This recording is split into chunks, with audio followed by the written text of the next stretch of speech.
This is a Film Stories original podcast. Love this podcast? Support this show through the Acast supporter feature.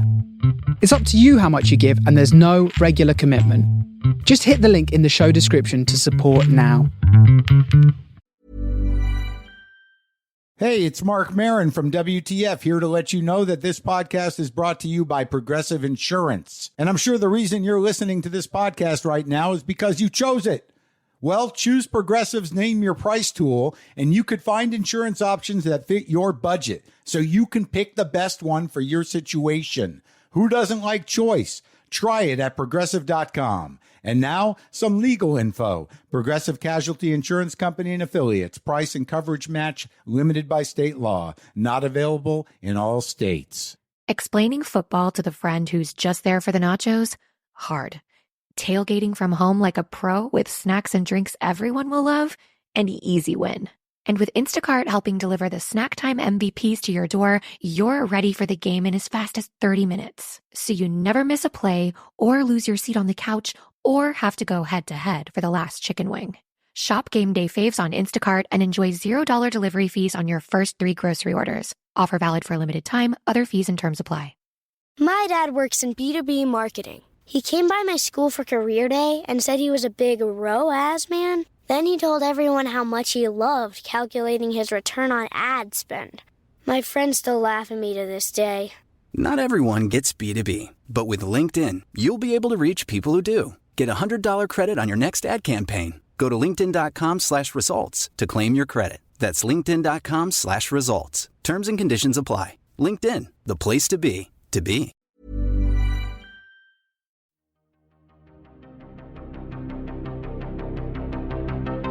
This is Writers on Film, the only podcast dedicated to books on cinema.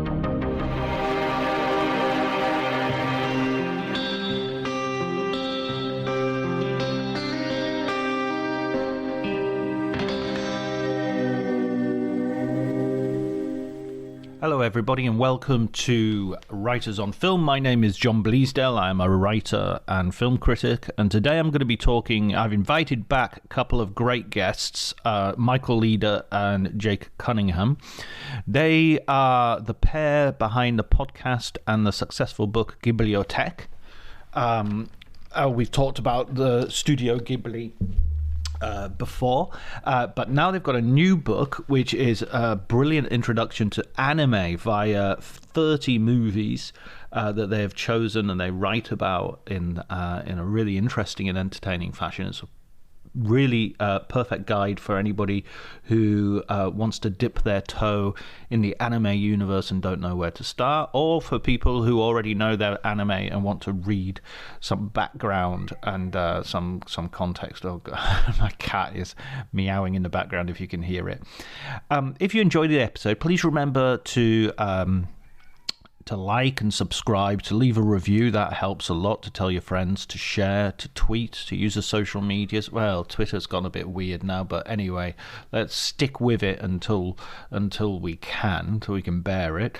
I've also, in a little bit of extra news, I've also started a Substack series of essays connected to the Writers on Film. My poor cat, I need to go and open the door. Anyway, there's a series of essays. The first one is available, so I'll put the link in the show notes, and if you could subscribe to them, that would be brilliant. Oh, and also I've got a lot of people following and listening from different countries around the world, and I'd like to just make sure I salute them. Particularly Andrea in Italy is a bit of a fan, so I wanted to have a quick shout out to him. If anybody wants to communicate with me and ask for a shout out, I'd be more than happy to oblige, like some sort of crazed DJ at a wedding disco. Brilliant. So what did I say? Reviews, likes, subscribe, follow me on Twitter at Dr. Jonty, DRJONTY, my parody account. Right, I've got to go and feed the cat. Okay, but before you do any of that, enjoy the conversation.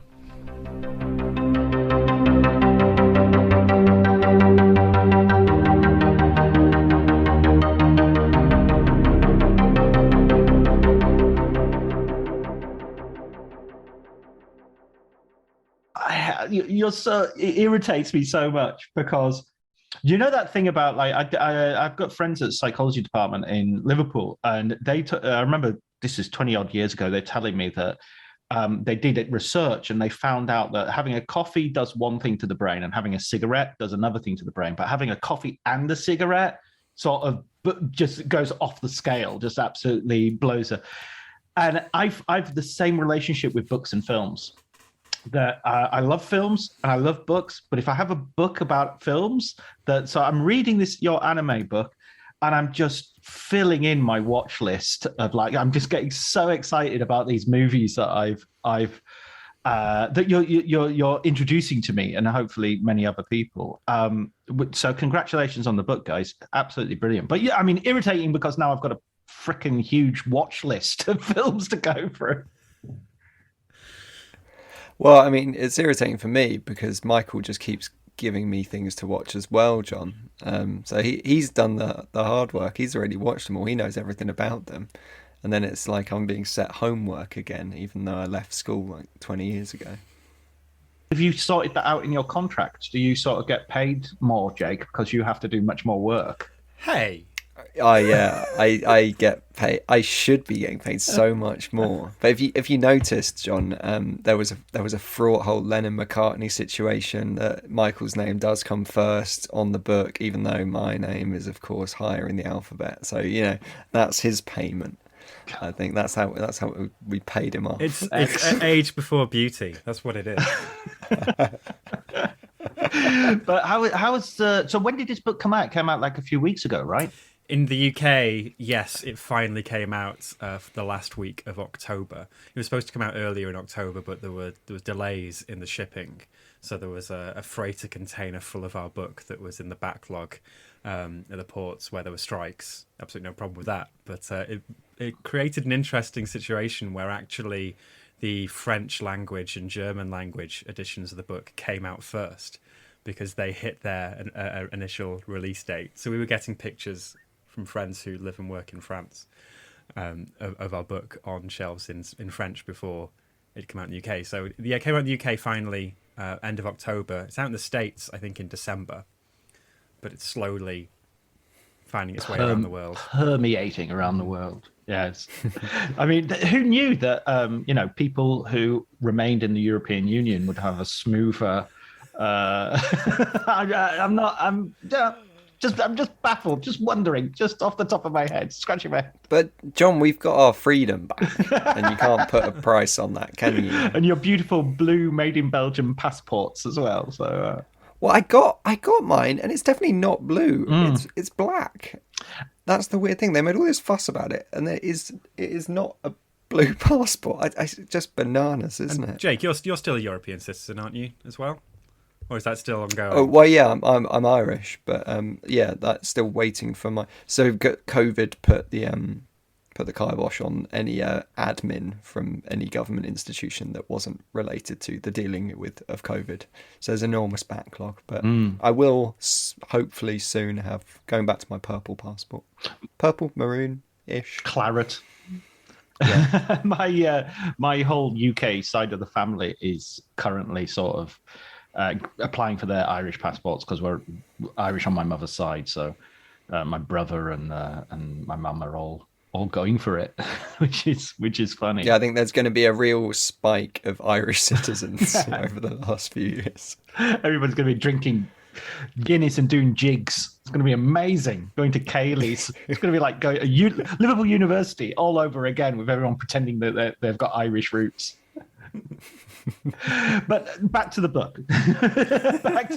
After our slight divergence. I mean, one thing I'd say right from the get-go is when I started reading this book, as opposed to Ghibli, because Ghibli I knew fairly well in terms of, the films I'd watch for my kids. With this book, I thought, right, anime, this is completely new territory. But then as I read the book, there were much more films that I'd actually watched. So even as someone who I would never consider myself an anime person or in any way like a huge anime fan, I'd still watched, I'd watched Akira, I'd watched Ghost in the Shell, I'd watched Your Name, and I'd watched Whisper in the Heart, I think. Is it Whisper in the Whisper Heart? of the Heart a from Ghibli the film. previous book. So there would have been a different. No, it Different was from the something anime else. book. There was another one on. No, it was definitely. He's looking at the contents now. I'll tell you exactly which one it was then. A Silent Voice. Ah, yes. Oh, lovely. A Silent Voice. Well, in a way, John, you're the perfect audience for this book because the first book was all about Studio Ghibli, and that was very much a lot of people's gateway into anime. They might even not be thinking of that as anime. And then the new book is a kind of follow-on from that. And so you might have people just like yourself who have maybe seen an Akira or seen a Ghost in the Shell, and we're kind of maybe getting you on the hard stuff at this point as well. We wanted to kind of broaden all your tastes within anime and show you that it's not all kind of scary, ultra-violent stuff. It's not all TV series that last for 900 episodes. There's a lot more going on there as well. And it's not very intimidating. That's the point as well, that this is a very accessible Yeah, I suppose it's like formulating the sort of perfect pub quiz. Like, you don't want everybody to be foxed and get 0 out of whatever. So we have those handful of anchor films that we know can be on the cover. If someone looks into the chapter list, they'll recognise a few. And then these are the films to go deeper that are all, similarly accessible, both in terms of getting your hands on the films, but also in terms of their approachability as viewing experiences as well. And you've used the movie trick as well, haven't you? You've got 30 films, which is a really manageable sort of quantity that I can, you can make a watch list of 30 films and know that you can, over a number of months, you can go through them and watch them.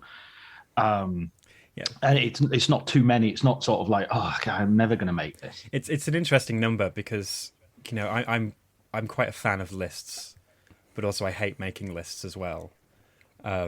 Of course, most film fans and film people in the film industry are thinking about the Sight and Sound greatest films list and the headache that comes with that. 30 feels like an interesting number because it's not 10 or 15 may feel like you have to have the absolute essentials and it has to feel definitive. There's a book that came out a few years ago by Helen McCarthy, who's an absolute legendary anime critic in the English-speaking world. She did 500 anime films.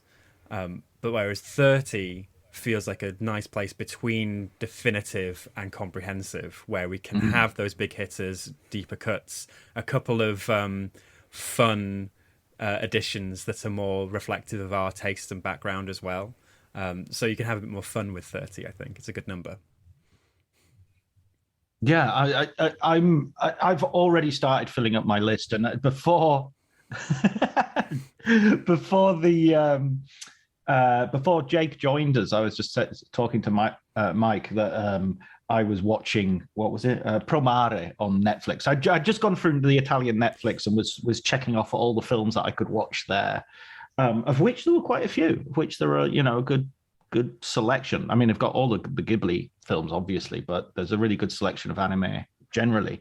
One question I would ask is, like, a film like Cowboy Bebop or Evangelion. Excuse me if I mispronounce anything. Do correct me if I do. They're coming off the back of sort of fairly long series. Would you advise watching the series, or would you say watch the film and then if you fancy it, go back to the series?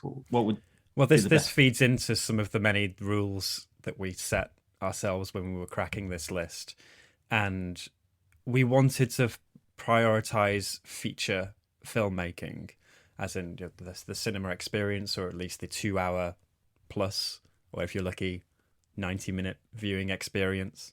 And that is only really one half, not even a half. It's one corner of the anime industry.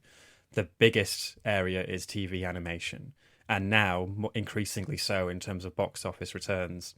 The biggest area is spin-offs from long-running series. So as we speak, One Piece Red is about to come out, which has broken all sorts of records. It's the 14th.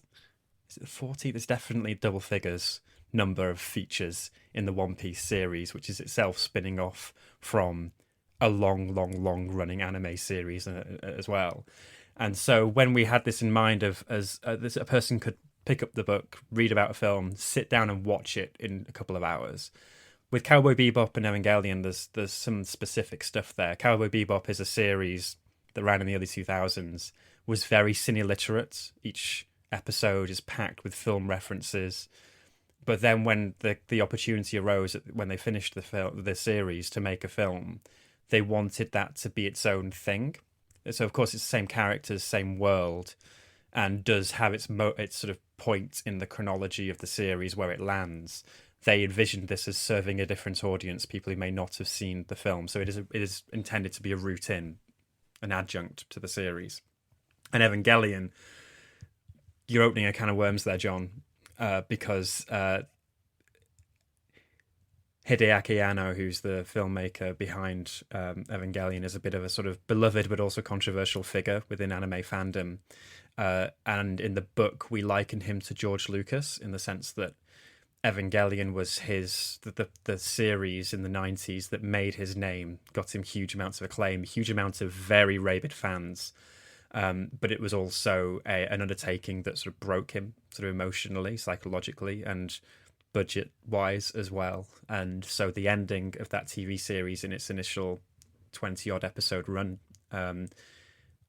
very much goes off the rails and was very controversial, divided audiences.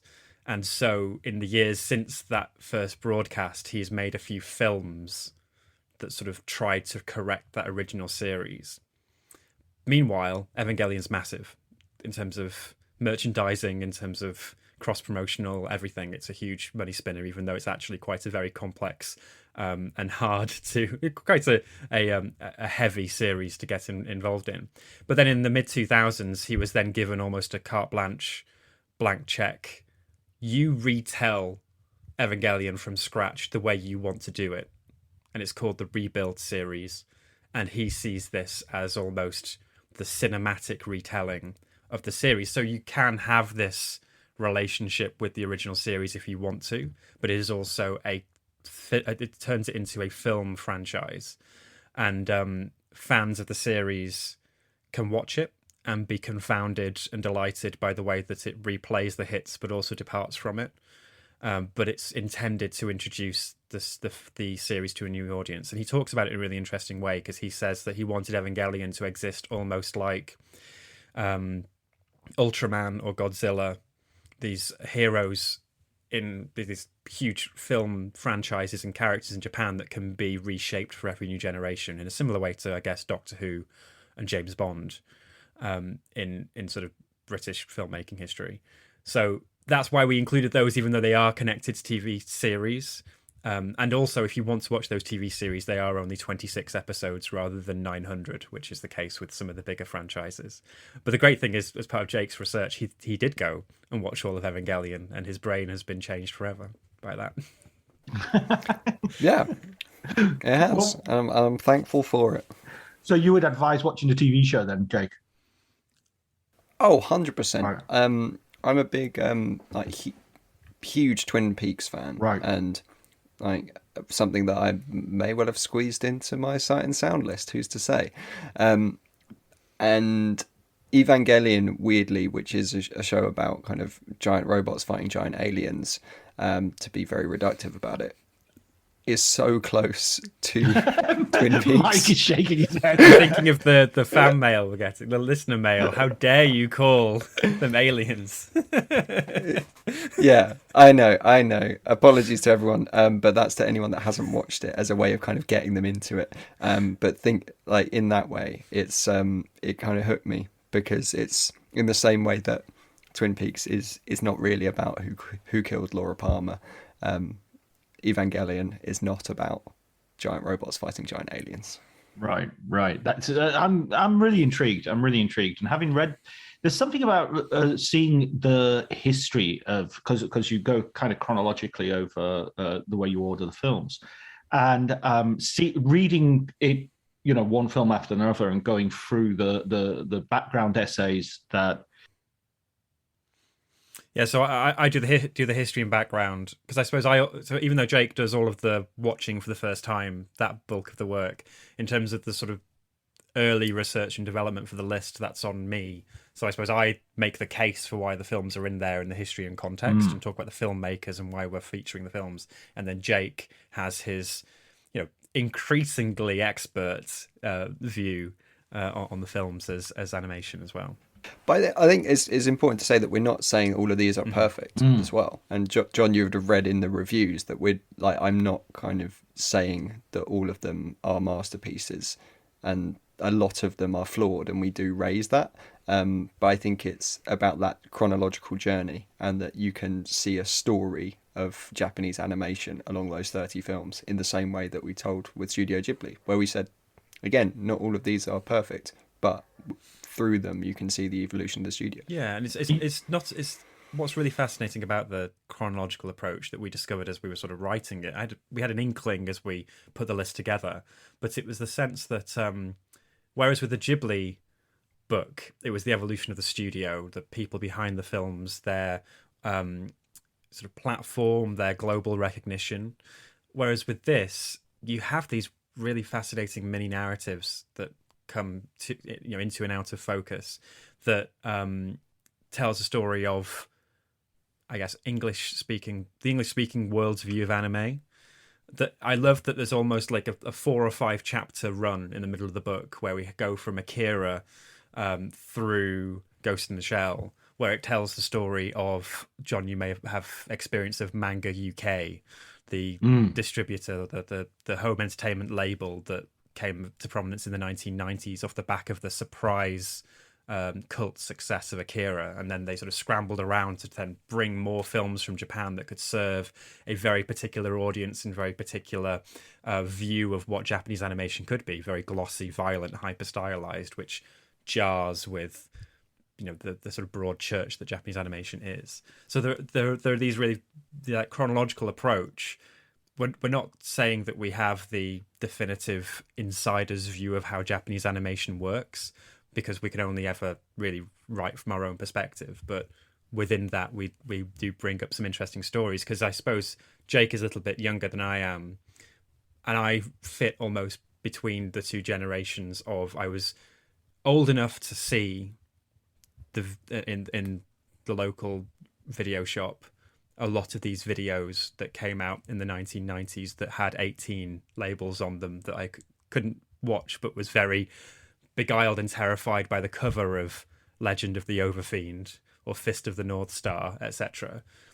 But then when I was a teenager, it's the sort of post-Pokemon turn of the new millennium thing, where every cool filmmaker in Hollywood working in sci-fi was talking about anime, and that's where we then have the Matrix. We have the Animatrix in here because the Wachowskis were very clear when the Matrix came out that they were inspired by anime. And likewise, probably the most indulgent inclusion we have is the Daft Punk visual album Interstellar 5555, which is basically the entirety of their Discovery album in music video form, made by a Japanese animation studio. But that was the point where if you were like a teenager in 2001, it felt like Japanese animation was the coolest thing it could be, and was slightly different from maybe the violence. and would have been for so many people, myself included, without them realizing their first encounter with anime. Because if you were watching MTV at that time, you couldn't escape the music videos from Discovery, and all of those music videos were scenes from the film. And it's only kind of 10, 15, 20 years later that you think, oh God, yeah, that is where that's from. That's why that feels so familiar. And both of those phases sort of predated the, I'm going to say mainstream, but it's not, of course, not fully mainstream, but at least the sort of mainstream rise of Ghibli in the UK, because those films only started coming out in cinemas, but specifically on home ent in the mid-2000s. So there were always these waves of interest in Japanese animation. It's funny whenever the Guardian or the BBC do coverage of this new thing, this cool hip new thing coming from Japan called anime. They do that every 5 to 10 years. But really, of course, Japanese animation has been an industry now since the 1950s, and it's always been successful and popular in Japan in its own way. It's just we only ever get this little sort of through the keyhole view of it. I want to ask a stupid question, so forgive me if it's stupid and I'll cut it out. We talk about anime as if it's kind of a genre, as these generic elements and these things that are... Is that a recognizable thing? Like, I suppose this leads on from the previous point. Is it just, no, anime is just Japanese for cartoons? Or is it, no, there is anime which has a specific sort of generic identity? Well, yeah, okay. Anime, it can be used to as a catch-all tag for animation that comes from Japan. I liken it to name any of your popular, buzzy musical genre terms, like grunge or Britpop, maybe even hip-hop, actually. Because hip-hop... Sorry, Michael, you're so 90s. Like, that's amazing. Trap. Name any of your...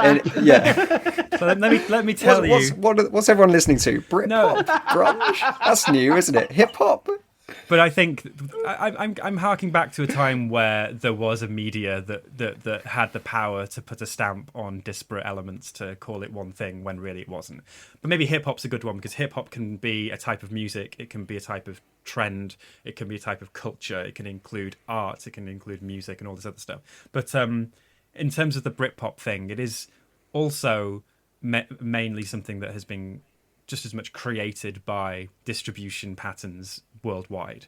Our understanding of what anime is very different maybe to if you ask somebody from Japan what it is, because of all those ways that they've been pushed into pigeonholes of glossy, hyper-stylized violent films, or something for kids, or something that's Ghibli.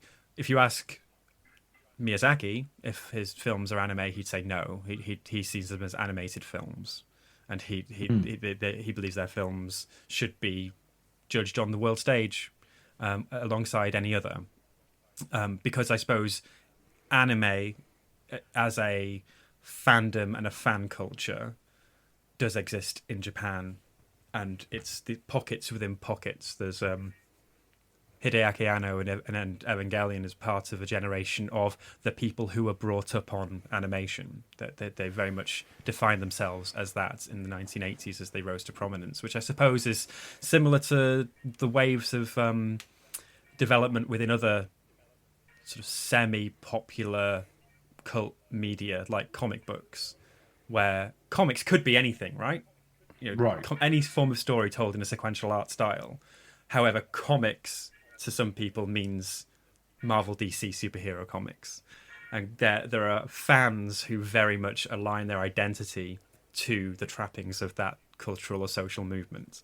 But for us, we use anime as the sort of general, commonly recognized and understandable term for Japanese animation. And within the book, even though there's a lot of conventional anime films, there are also films that will challenge those definitions, maybe, because early on in the, you've gone chronologically through the book, John, but some of those early films, there is no set style necessarily.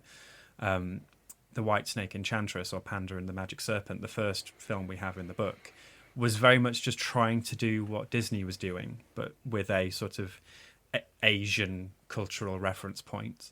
There's a film, The Belladonna of Sadness, that's in the book, which is a 1970s art film, basically, erotic art film, that was made by a spin-off studio of Osamu Tezuka's empire. So he was the guy that created Astro Boy. So in many people's understanding of what anime is, he created the format, the template, but he also had this side studio that was making anime for adults. And Belladonna of Sadness is basically an erotic psychedelic art movie that was supposed to play alongside Fantastic Planet or whatever your European 70s art movies of the day were. So I guess it's one of those things where it's like you can be as specific or as general as you want, and it's not a stupid question at all, John, because it's the sort of thing that could be a 3-hour discussion in its own right, and we won't get a right answer for it. I appreciate that, Michael, but unfortunately the whole answer you were giving there, I was thinking, well, in the first book we said that Miyazaki and Takahata are Lennon and McCartney, and now you've just said that this book potentially has a Britpop element. So now I'm thinking, who are the filmmakers the Britpop filmmakers that owe everything to the Lennon and McCartney. See, we've also just, John, on Ghiblioteque, we've just done a podcast where we tried to do who are the Lennon and McCartney of Ghibli, and who would be the Brian Epstein and who would be the George Martin, because we love doing nonsense like this. Yeah. I'd almost want to do the grunge, because who's the Pearl Jam, the Nirvana, the Soundgarden, Alice in Chains?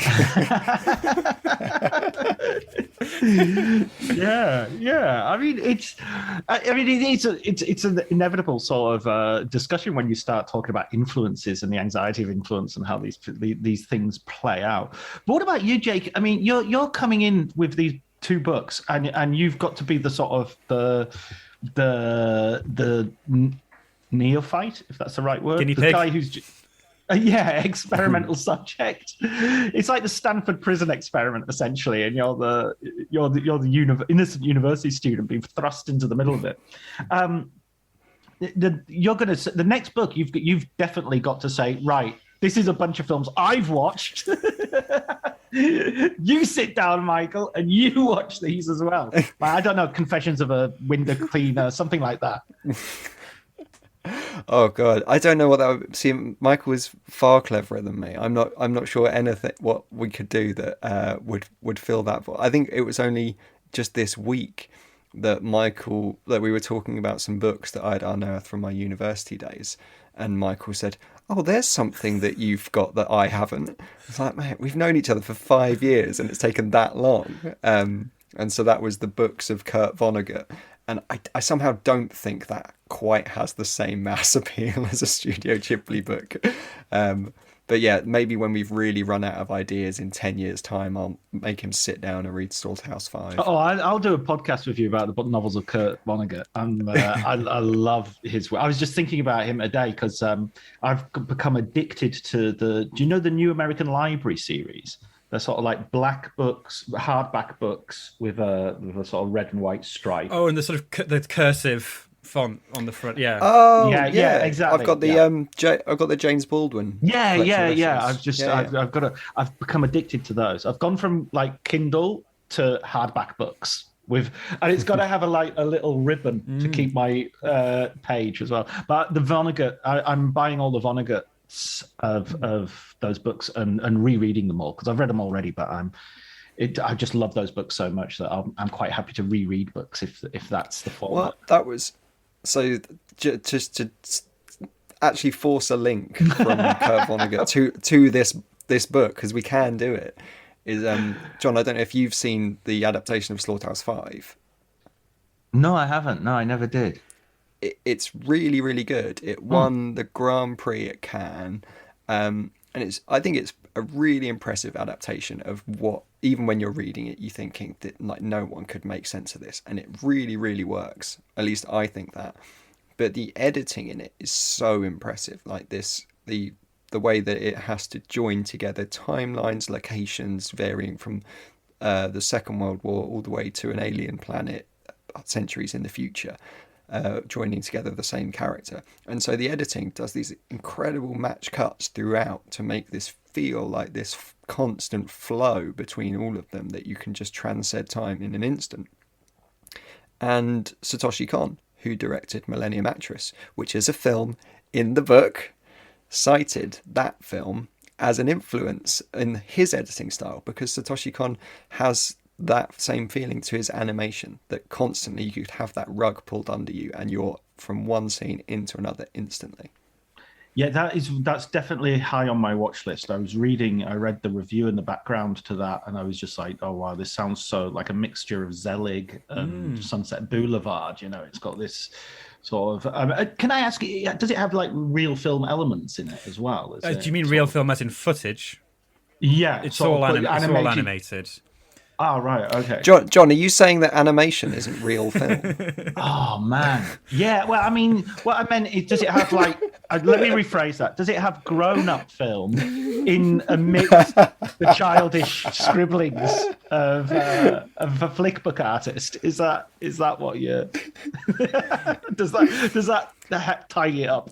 It's all animated. It doesn't have any live action footage in. Had you seen any other Satoshi Kon films, John? Because I guess Perfect Blue and Paprika Sort of the Yes, I've seen Paprika. Yes, and yes. he I haven't was a seen Perfect filmmaker Blue, as though. well who very sadly, tragically died very young, and left a small body of work, 4 features and a TV series as director that are incredible and still ahead of the curve to this day, still inspiring animators around the world. But he'd reached a point where I think Paprika premiered in Venice, so he was becoming a filmmaker on the festival circuit, the World Festival circuit. But Millennium Actress, we chose that one, which I think actually, probably if you polled people, would be the least well-known or least widely viewed film of his. But it is one that is such a celebration of cinema, using the possibilities of animation with a bit of that Slaughterhouse-5 non-linear narrative style. That it's so dizzying, but it's an example of what we want to show, which is that anime isn't this sort of contained world separate from cinema. They are drawing inspiration. These directors of anime films are feature filmmakers that are drawing inspiration from other filmmakers. And in terms to answer your question, there's no live action footage, but there's lots of footage in there that is riffing on or referencing familiar films, because it's a story about a fictionalized actress that's sort of half based on Setsuko Hara, who's in Ozu films of the 1950s, and she famously became very reclusive and she retired quite young.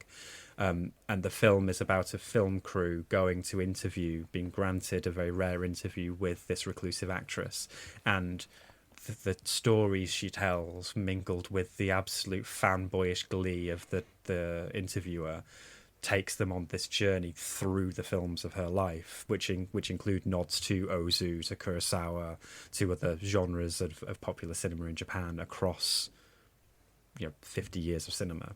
It's really dazzling, and I think just shows that animation, even though animation can be seen as a separate industry, because it really is the way that it works, it is in dialogue with the broader language and history of film.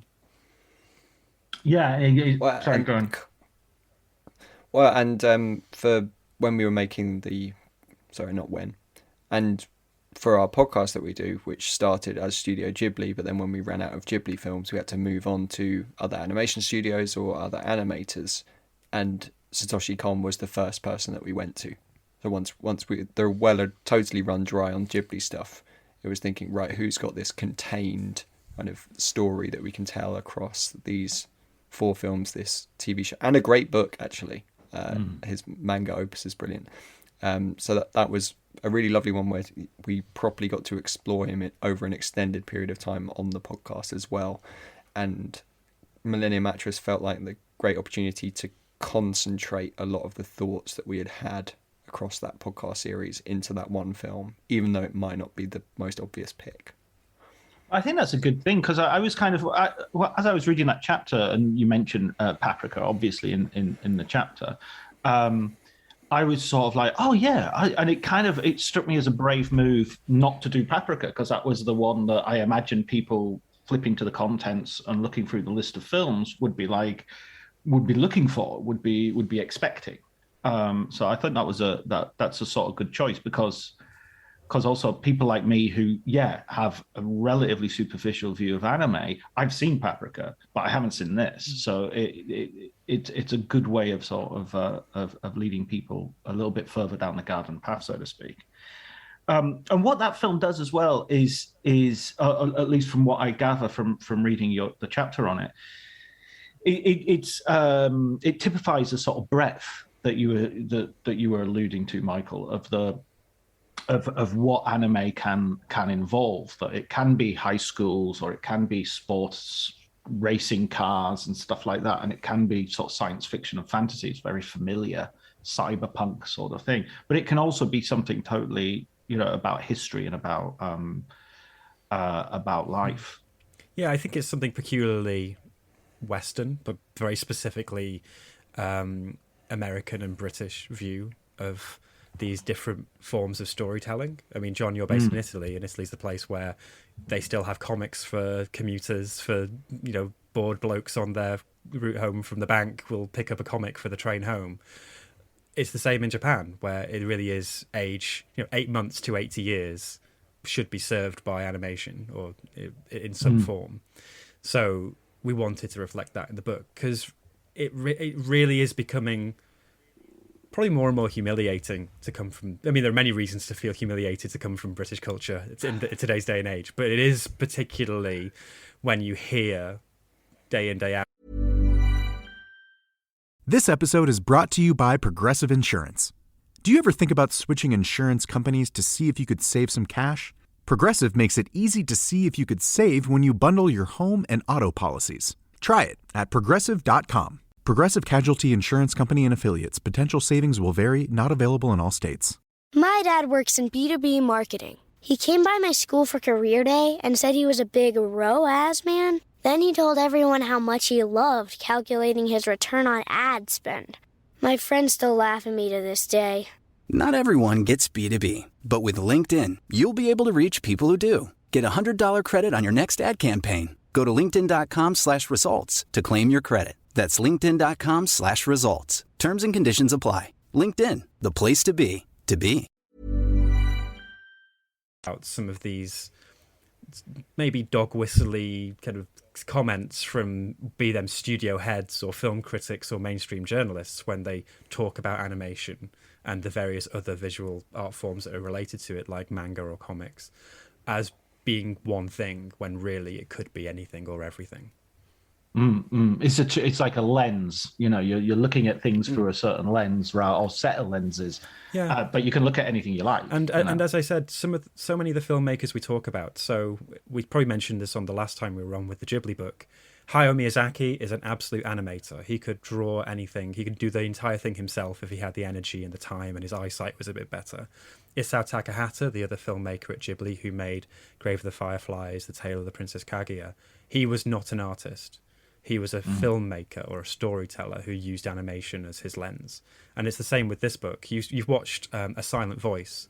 Naoko Yamada, when she was a teenager, liked manga and animation, but also loved live-action cinema.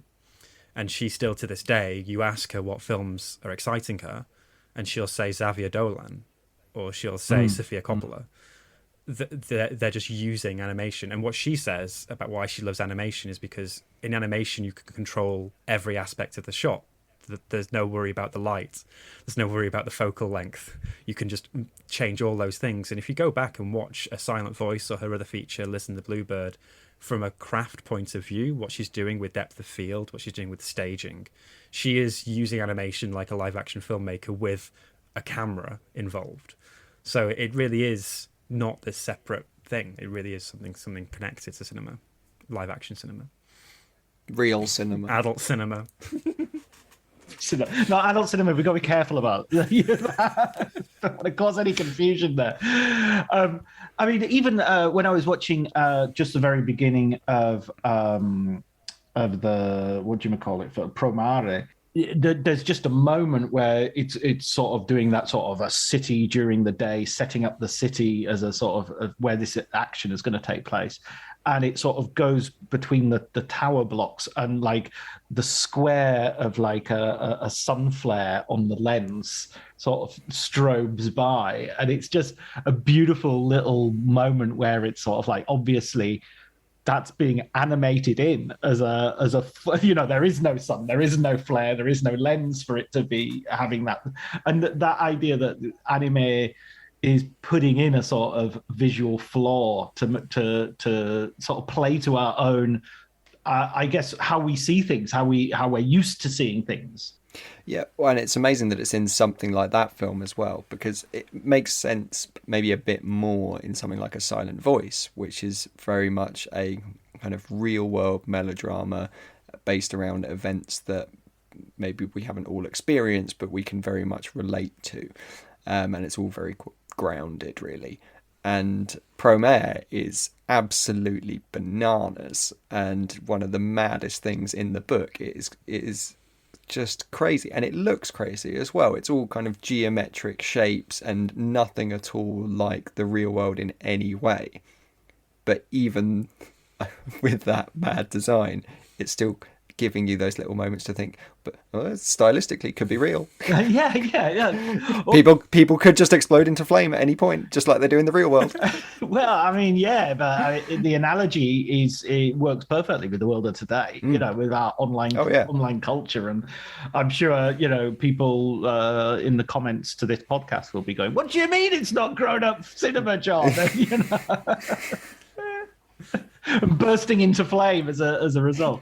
I mean, one thing you guys have done very, very. I mean, I've been following you guys. I've been listening to your podcast, following you on social media, and it feels to me like, especially post-COVID, that now that we're hopefully post-COVID, that you've been out in cinemas, you've been doing Q&As, you've been presenting screenings, and it feels like you're doing a really significant. You were talking about earlier about this book is relate to some of the 90s and the story of how anime comes to Britain, as well as you're seeing it from that perspective, but you're becoming that story, aren't you?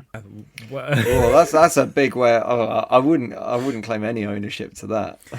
It is true though that post-COVID, we started this as a podcast, and now I'd probably say that really we're a sort of three-pronged operation. We are a podcast, we write books, and we also do these events, and that's happening right now. We're doing a book tour, and the book tour is sort of an excuse to get out in the world and do these screenings, because really we feel if there is any sort of activist sort of edge to what we're doing, we want to get these films on a cinema screen so people can watch them and enjoy them, and get them to audiences that maybe haven't seen them in this setting, or maybe even audiences, sort of as you say, John, maybe they have seen Akira or seen Ghost in the Shell but didn't realise that these other sorts of films existed. So the sort of first screening of our book tour was a screening of Millennium Actress at the Depot in Lewes, which is one of the great independent art house cinemas in the country here, but they don't tend to show older anime films. It's getting better in terms of new releases. There are companies working now that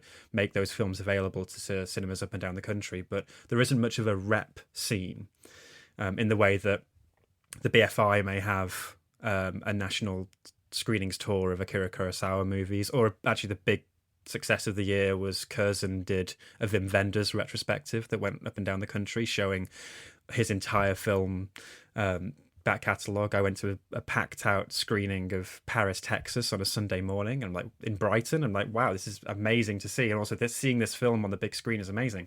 And that's sort of how we feel about this. And we have 30 films here that serve different audiences, and we talk to cinemas about what their audience is, whether it's older skewing, maybe they're more interested in history and drama or art. There are films in here that are like In This Corner of the World, which is a set in the Second World War, but is about a young woman who wants to be an artist. Similarly, there's Miss Hokusai, which is a biography of the famous Japanese artist Hokusai's daughter, who was also an aspiring artist.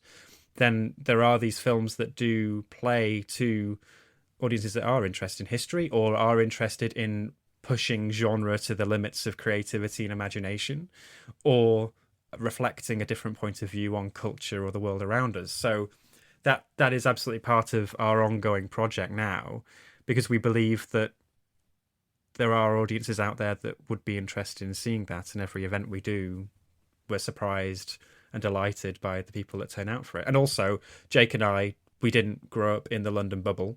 We both grew up in what would be called the regions, even though Manchester is definitely, don't tell anyone in Manchester they're from the regions.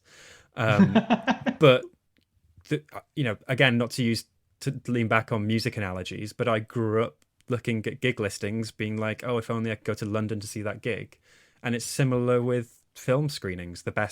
Most of the cinemas showing rep cinema in the UK are based in London. It's getting better every year. There are some amazing venues around the country showing films, and we want to be part of that, to take the films out and about. I've got this compass point plan, John, where I want us to host a screening in the most northerly, southerly, easterly and westerly cinemas within the British Isles. And sometimes they might come back and say, this is a bit niche. But then we just move a few miles south and go to the next one. But we're working our way around. And I think, like, considering everything that's happened up in Scotland with cinemas and festivals being closed down so quickly, and you just had another one today as well, the Lighthouse, which has had to close its doors, and it's just so sad. And as Michael said, like, growing up, I would go to a place called the Hailsham Pavilion, which is a brilliant independent cinema, but like a new release would come out essentially when it was coming out on DVD, because that was the cost of doing everything, and it just had to be that late to be able to afford to put it on.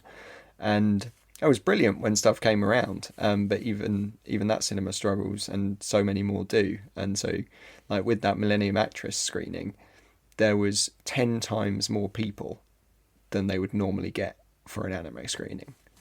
And like, it's brilliant that by doing this book, the podcast, the shows, that we can take these films out there, but also that within those communities there is something different to go and watch as well. And the people turning up is not necessarily what you'd expect. Of course, when we went to Dundee, like if we go to a town or Nottingham, go to a town with a large university population, of course there'll be people who look like our people. You know, they're there with their blue hair and their Ghibli earrings. But when we went to Lewis or some of these other cinemas we went to Dumfries as well for a small cinema there, it's a mix. There are older people as well who are attracted to come to these screenings. We had my favourite one that I like trotting out is there was an older couple when we went to Nottingham who came along to the screening just because the husband of the couple used to work for Toyota or Mitsubishi and used to commute over to Japan in the 1970s and 80s and was just interested in seeing something different from Japanese cinema. So it's really fascinating. In terms of checklists, we've done Scotland, Wales and England. Admittedly, in terms of Wales, mostly in Cardiff and the Green Man Festival. We've done a good chunk of Scotland. I know, Jake, you want to go further north. Northern Ireland has been the elusive one. I want to get on a ferry. That's what... I want to travel across the water to host one of these. But we're once you're on the ferry, it lasts about 10 minutes, and then you're really bored for several hours. Well, we can do it if they've got a screen on the ferry. We'll do a makeshift show that would be there. Even better. Yes, this is like Get Back when they're trying to work out where to play. You're just going to end up doing a screening on the ceiling on the roof of your building. Oh, what's this Michael Lindsay Hoggett keep saying? The amphitheatre is going to be great. We're going to keep doing it. We're going to do it. Yeah. And we're going to get a boat and we're going to fill it with fans of the podcast, and we're going to be on it for 3 weeks. It's going to be amazing. Michael's shaking his head. Michael's shaking his head here. I'm shaking the head at the majesty of that idea. Although I do remember on a family ferry trip over to, I think it would have been over to the Netherlands, I saw Spider-Man 2 for the first time. So there are cinemas on ferries. You need one of those journeys that's long enough for a 2-hour film, maybe. We can do it. I went to Ireland on the ferry in 1982, and I just remember it being... No, I mean, I was fine. I was 10 years old, so I was really excited and all the rest of it, but it was... it was kind of longer than I expected. Whereabouts did you grow up, John?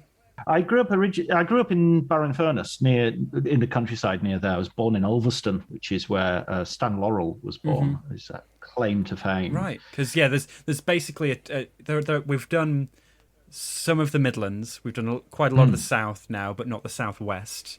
We're just booking in some dates that will take us on a bit of a northwest excursion up to the... You should do Ambleside, have a cinema called Zeffirelli's. Yeah, I've been to Zeffirelli's. Wow. We're going to Kendal. Right, okay. But this northwest trip is going to be... it's going to be from the north tip of Wales up to the northwest if everything comes together. That'd be quite a fun one. But in Ulverston, you've got the Roxy Cinema, and I was thinking that Roxy, where I went to see Goodfellas when it first came out, and I think I saw my first foreign film in the cinema. It was Barbet's Feast in Ulverston. Then, because they used to do, I'm not sure if they still do, but they used to do a sort of midweek, foreign movie. So I went to see a bunch of them. I saw The Navigator. Do you remember that film? Right. The Vincent Ward film, black and white medieval sort of AIDS Parable or something. It's kind of strange film. Before he went on Alien 3 and then got kicked off Alien 3. Wow. Now what I'm doing is I'm just going as far away as I can to see if Jake can bring it back to the book. Alien 3. Yeah. Is there any way that we can drag Alien 3 into this? Is there any Fincher mention of anything in the book? Not Fincher, but go back to Aliens, James Cameron, one of the biggest anime fans Hollywood has ever seen. Right. He's quoted in the book. I don't know if you've read the chapter on Metropolis. Yes, of course. Which is it's a strange film. It's sort of half a remake of the Fritz Lang film, but also half a tribute to the Osamu Tezuka manga, which famously, or maybe apocryphally, he created a manga called Metropolis, having only seen a single still of the original film. So the story is completely different, and they sort of mashed the two together in this feature. And James Cameron said that it was a new dawn for animation. But that's what I kind of love that there are so many sort of the great visionary Hollywood filmmakers turn to Japan for inspiration. You mentioned an apocryphal story as well about Steven Spielberg being really influenced by one of the films, but then you kind of you put it out there that it's apocryphal, that it's not really, it's an urban legend. So this is the Castle of Cagliostro, even though we have the Ghibli book where we did all of Ghibli's films, both Hayao Miyazaki and Isao Takahata made films before they founded Studio Ghibli, so they do have films in this book. So the Castle of Cagliostro, the Lupin III feature film, was Miyazaki's feature debut as a director. And that is a film, going back to the sort of bad old days of early DVD releases and video VHS releases of that film, had a pull quote on the cover of the VHS release saying, "The greatest car chase of all time," or "the most thrilling adventure movie of all time," or some sort of strange quote like that, accredited to Steven Spielberg. And there's no source for that.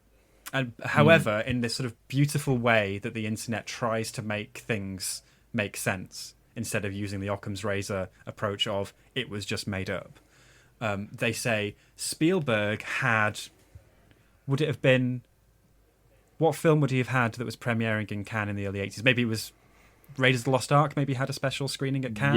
Yeah. I think it did. He might have seen a market screening of Castle of Cagliostro there. The sort of contortions the fans have made to try and make it make sense, instead of anyone trying to get a message to Spielberg saying, "Did you ever say this?" Well, he's on the press tour again. Fabelmans is just around the corner. Yeah. Well, I'm sure somebody listening to this will be interviewing him, and we'll be able to just directly ask that question. Speaking of formative film memories, Stephen. But yeah, so there's a whole thread that I did trying to dig into this, and the American distributor that re-released Castle of Cagliostro on Blu-ray, they piped in as well, because they had researchers who were also saying we've found nothing anywhere. I think I found convention programs from as in the magazine pamphlet programs from the mid 80s where they might be the place where this quote first appeared. But Spielberg does love Miyazaki's movies. He's on record saying that. He's said that on press tours when he's been to Japan. I've interviewed Kathleen Kennedy many years ago before she became public enemy number one for certain Star Wars fans. And she said that they would... she and Frank Marshall and Spielberg would look at those films and take great inspiration from them. But there's no proof that Spielberg has even seen that film, apart from, I don't know if I mentioned this in the book, this is the other interesting wrinkle. The video game. The video game in the background in the arcade scene in Goonies is an arcade game made a few years later that was sort of in the style of Dragon's Lair, those ones that would be half animated, half playable, that used footage from the Lupin III movies. But it's just one of those funny stories that comes up. That's Danny Torrance's jumper in The Shining, isn't it? It's at the level of detail. Jake, how knowledgeable were you about this broader level of anime before you started this project? Because your role as in Ghibli? Were you watching outside of Ghibli more Japanese stuff before then? In a way, I was more prepared for this one than the Ghibli stuff. Yeah. Because going alongside the Ghibli stuff, just out of curiosity, I was checking out stuff that would appear in this, and actually had watched stuff that's in this book before any of the Ghibli stuff as well. Right. But then there was, because we were making these mini-series that were about other filmmakers, and they were just kind of binding themselves to the Ghibli story as well, and we weren't able to maybe tell those stories in the Ghibli book, so there were kind of half-formed ideas for chapters and reviews that we had either talked about on the podcast or just hadn't been able to get in. And so someone like Mamoru Hosoda, who we did a series about, and we write about his film Belle in the book, his previous film Mirai was the LFF Kids Gala whenever it came around. I think that was 2017, I want to say, 2018, I can't remember. Anyway, that's one that goes like many years before the Ghibli book, getting involved in that. And so, yeah, it was a strange one where some of it was totally new, unlike anything I've ever seen before, and so much fun to dive in headfirst into it. And then some of it felt totally familiar and felt like it was something that we had been talking about for years, and this was finally the opportunity to put pen to paper on it. Something like Castle of Cagliostro, where it's key to the Studio Ghibli narrative, but because it's not a Studio Ghibli film, we couldn't put it in the previous book. I think that's so similar to my reaction on reading the book of that feeling of so many of these films I really want to dive into and have a Ninja Scroll was one. Red Line was another that really piqued my interest. Millennium. If you've got the budget, John, fly over next week. Prince Charles Cinema. We're hosting a screening of Red Line, and if you get your first screening of it in a cinema, you'll be chuffed. What day is it on? Next Wednesday. Oh, I'm teaching on Wednesday. God damn it. I teach until 7 o'clock. I don't think I can get over in time. Well, one thing this is very much a pipe dream for us, but the books have been translated and released in Italy and Germany, France, Spain. We'd love to do screenings of some of these films or book events out there someday. Maybe our paths will cross.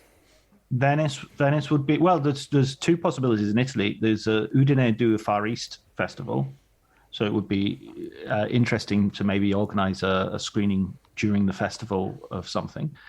And another one would be the University of Venice. Is one of the few universities in Italy that teaches Japanese as a language, and so that wouldn't be. You've got a bunch of students who would sell out an anime on the big screen in Venice. I'm absolutely sure of that, 100%. Well, there we are. There's the next tour. European vacation, yeah. You're going to go south, north, west, and east, but you're going to go so far east that you end up actually in Japan, and they're going to be going, guys, we know about this. We know this stuff. So you're just showing like films, I guess. It's like a friend I was in China once, and a friend of mine said, "Oh, look, a Chinese restaurant." And it was like, it's just a restaurant here, man. It's not a Chinese restaurant. When you're in China, they're just restaurants.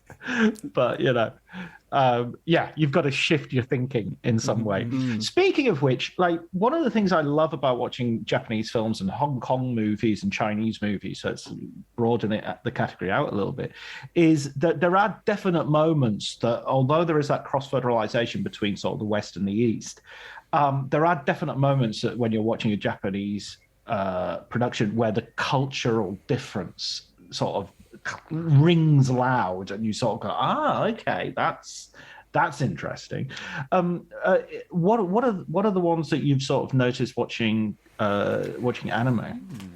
Well, I think going back to the Ghibli book, and both are on shelves right now, so we can talk about both. Sure, absolutely, no worries. Go back to the previous Writers on Film episode for a real deep dive into that one. Yeah, a link in the show notes. But I think Pom Poko is a great example of that, because It's a brilliant film directed by Isao Takahata, master filmmaker, had made Grave of the Fireflies, had made Only Yesterday, and then makes this kind of Watership Down-esque fable about Japanese raccoon dogs, and that their forest home is getting torn down for redevelopment, and they're kind of fighting against it. Which sounds like that could be nice, kind of Sunday afternoon BBC fare, except in kind of traditional Japanese folklore, tanuki, these raccoon dogs, they have giant magical testicles, which they can use to transform into anything. And so they kind of transform into humans, they transform into kind of visions of traditional Japanese art to try and scare people. But trying to sell that to a Western audience is very much a struggle, because there is a real difference there as to how people might react to the idea of a clan of raccoons with giant magical testicles. There's a difference to how people look at giant testicles. We look at testicles differently in these parts. And it genuinely was a hard film to distribute beyond Japan as well. It didn't make it much money internationally at all. Mm. And even today, it's sort of reduced. Whenever you mention that film to certain Ghibli fans, it's the one with the testicles.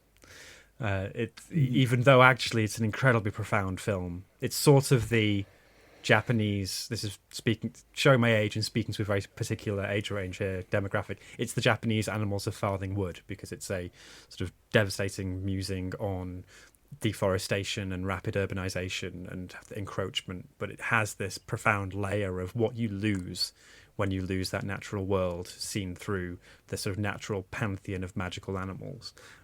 Really brilliant film that deserves to be seen more. In terms of... Oh, and for real cinema fans, John, it's a Ghibli film that contains some live action. It does, actually. Oh, right. Okay. Yeah. Okay. Now, and when I was mentioning live action in terms of Millennium Actress, I kind of meant in that it incorporated into the animation. Rather that's than what Pompoko has. Yeah, sort of photorealistic, not necessarily even real footage, but photorealistic sort of stuff. That's it. I take Michael's point as well that that we can then get hung up on something which is just sort of matter of fact for that culture. So in a way that sort of obstructs our way of selling it or distributing it or talking about it critically in a way that's serious, rather than halfway through saying how profound it is and what a great meditation is, someone's going to click their fingers and go, oh, you mean a big magical balls film, and it's going to destroy the atmosphere somewhat. Yeah. And I think we aren't academics who can delve deep into the sort of cultural differences. But what we are aware of is how, due to an expectation of cultural difference, these films can be exoticized in some way. And you see that in a very positive and good faith kind of way in many of the mainstream writing about films from Japan. They talk very much about the Japaneseness. But for us, coming towards this as sort of world cinema fans, we all knowing our biases, knowing the limitations of our perspective, we see instead this push and pull between Western and Eastern influences. And almost all of these films, even though they're made for Japanese audiences, they do have some consideration or influence or inspiration that they're drawing from a global point of view. And that's what's really fascinating. So when you talk about something that's like any confounding elements or surprising elements that are very Japanese, one film in the new book came to mind, and it's actually one that does have a lot of inspiration from global literature, but it's a film called Night on the Galactic Railroad. And that's because it's an adaptation of a novella that's a sort of set text in Japanese kids for school, but is very abstract, cosmic, doesn't have much in the way of conflict, doesn't really show its hand very strongly in what its messaging is even. So it has this... It's a very hard one to get a handle on. Very beautiful and moving film, and a very slow moving film as well, that uses anthropomorphic animals on a cosmic journey on a train to talk about everything from life to death and beyond.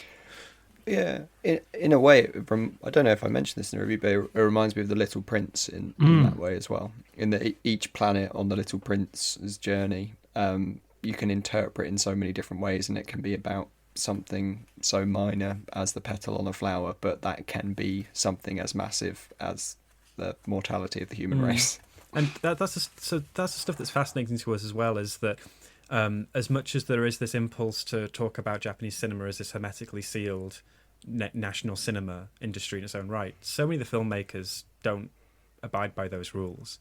Whether that is the manga artists and animators who were very much heavily influenced by French and Italian comics of the mid 20th century, the heavy metal kind of generation of alternative comics, or whether that's the fact that in Japan there's a whole area of English language literature that exists in translation in Japan that we don't really value as much in the UK. It's part of the reason why the Beatrix Potter attractions are very popular for Japanese tourists, is because they respond to it in a way that we don't. They very much they respect Raymond Briggs's work in the way that I don't think the UK does. So this sort of mix of influences and inspirations is what fascinates us. Ghost in the Shell, the Mamoru Oshii, the director behind Ghost in the Shell, he grew up on European cinema. He loved Godard, he loved Tarkovsky, and that's what he sees his DNA as. And so as sort of film fans, we wanted to sort of uncover that stuff just as much, because there are academics doing incredible work delving into the religious, cultural, philosophical aspects of these films, but we're bringing what I suppose as film fans we can bring. If somebody is coming to this relatively cold and you wanted to say, okay, forget chronology and all of that, just start with this one movie and that's the one you start with, and then if you like that, then you can go. You're off to the races. Which would you choose? Which would be the one that you would think this is the one that'll be the gateway drug that we're talking about? You'll have to trim the awkward moment when Michael and I both reach for our copies of the book because we can't remember what's in it. Let's have a quick pause. No. I bet this is definitely staying in the podcast. So much of this is the fact that it's like a taster menu. It's like, are you a meat eater or a vegetarian? Do you have wheat allergies? And we could pair you up with a film. Well, that's the thing. Is that there's ones that I feel like big, broad crowd pleaser to kind of get you intrigued. I think Your Name is a really good shout. Right. I think there's a reason that film made loads of money and has found a big international crowd. But I wouldn't necessarily say that is the one from here that I would say is a more that I'm as personally connected to. But I could see that really working as the gateway. What are you most personally connected to then? In terms of discoveries from this book and going through this process, I think Rujin Zed, it was a real hit for me. It's like Godzilla meets palliative care. Right, that's the one set in the hospital, yes. And I just think it's brilliant. It's like the animation is amazing, but this idea of someone on a hospital bed which transforms into a mecha, which then descends into a kind of city-raising battle downtown, and the kind of ghost of a wife within a machine becoming part of that final battle. It was that kind of snowballing effect of narrative which went in, just kept kind of getting bigger and bigger and more destructive, but so surprising as well. That was a real treat. And In This Corner of the World, which we mentioned too, I think that's the film that I would maybe show a kind of older, more BBC4 type generation. It's the one that I recommended my mum. Right. And yeah. And so it depends who you're talking to. But I think, maybe between Your Name, Rujin Zed, and In This Corner of the World. If I'm allowed to sort of have the set menu with the A, B, and C options as well, I think, like Your Name, I'd point to Belle, because I think that Belle says it's Mamoru Hosoda who, across the course of the last 20 odd years, has made 3 films about our relationship with the internet at 3 separate points in the last 20 years, and this is his most recent one about a teenage girl and her relationship with this virtual world where the avatar that you inhabit in that world is an expression of your deep inner soul, and she becomes a global pop star sensation in this virtual world, whilst mainly being a sort of nervous, neurotic, grief-stricken, shy teenager in the real world. I think that is a very profound film, and also has so many interesting design elements, because Hosoda is somebody who is very interested in broadening the net in terms of the people he works with. So his costume designers for his animated films are often costume designers who work in grown-up movies, live-action movies. Or in this one, he had the virtual world actually designed by a real architecture academic. So sort of what would a city populated by billions look like if there was no such thing as gravity in this virtual world? And it looks much better than Meta does. All of Facebook's money, can't dream up something as good as that. Likewise, it's a retelling of Beauty and the Beast, so there is a sort of anchor there. In terms of that older audience, there are a couple of really interesting films. Jinro, the Wolf Brigade is a really interesting one, because that is a sort of rain-slicked sci-fi noir alternate history film set in a Japan where the war went a different way and they were occupied by Germany. But it's a twisty, dark, and sort of emotionally twisted romantic thriller. It's really something else. And then probably the complete curveball, which I know is a film that Jake likes, and we really want to get a screening of this off the ground because it didn't have much of a release because of the lockdown. Ongaku, which I think has great potential to break everybody's conceptions about what anime could be, because we say this in the chapter, but every other film in the book has been made by some of the world's greatest artists and animators, sort of slaving away for months on end. Ongaku's made by people who'd never worked in animation before. It's very much a DIY film about a DIY punk band, and it's about this bunch of layabouts who decide to form a band even though they only have 2 basses and a set of drums and no musical talent between them. And it just captures a sense of youthful spirit, but it also plays really well as a sort of outsider film, in the sense that the characters aren't very charming at all, and the music they make is not proficient, but it's really exciting when they get to it. I'm writing those down, and I'm checking Netflix and Amazon Prime as we speak in order to... If you notice me looking to one side, it was because I was on my iPad just putting in the names to check what's immediately available. Listen, guys, thank you so much for coming on the podcast again. I can't wait to talk to you again about your next book, which is going to be about Kurt Vonnegut's film adaptations, of which there are only 3, I think. Mother Night and Slaughterhouse 5. Well, there's Breakfast of Champions, the Bruce Willis one. Alan Rudolph film, and the documentary that came out this year. Unstuck in Time. Well, there we are. At least 4 episodes. We've done a 4-episode miniseries before, Michael. There we are. There you go. Now we just need a pun for the title. This won't Kurt. No. Well. We'll come up with it. Listeners, tell us your ideas for a miniseries title. Thanks, guys. Absolutely great talking to you, and congratulations on filling up my watch list again with your ideas. Cheers, John. Thanks so much, man.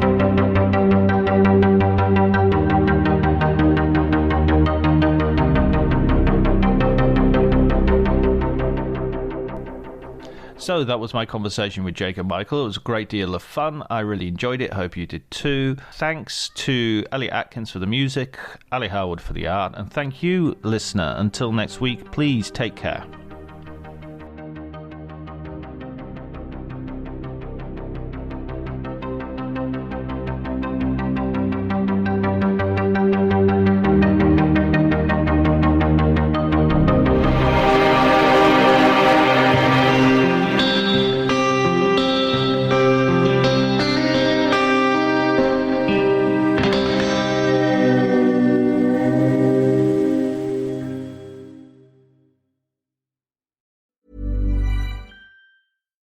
Cue the fireplace and your favorite fall movie. There's nothing better than a cozy evening at home with a glass of First Leaf wine. First Leaf is a personalized wine club that delivers right to your door. Sounds magical, right? They get to know your favorite tasting notes, which varietals you enjoy, and whether you prefer sweet or dry wines. So in every shipment, you get bottles tailored to your unique palate. Go to tryfirstleaf.com/fall to get your first 6 wines for just $44.95 with free shipping. Hey, it's Mark Marin from WTF here to let you know that this podcast is brought to you by Progressive Insurance. And I'm sure the reason you're listening to this podcast right now is because you chose it. Well, choose Progressive's Name Your Price tool, and you could find insurance options that fit your budget, so you can pick the best one for your situation. Who doesn't like choice? Try it at Progressive.com. And now, some legal info. Progressive Casualty Insurance Company and Affiliates. Price and coverage match limited by state law. Not available in all states. My dad works in B2B marketing. He came by my school for career day and said he was a big ROAS man. Then he told everyone how much he loved calculating his return on ad spend. My friends still laugh at me to this day. Not everyone gets B2B, but with LinkedIn, you'll be able to reach people who do. Get a $100 credit on your next ad campaign. Go to linkedin.com/results to claim your credit. That's linkedin.com/results. Terms and conditions apply. LinkedIn, the place to be, to be.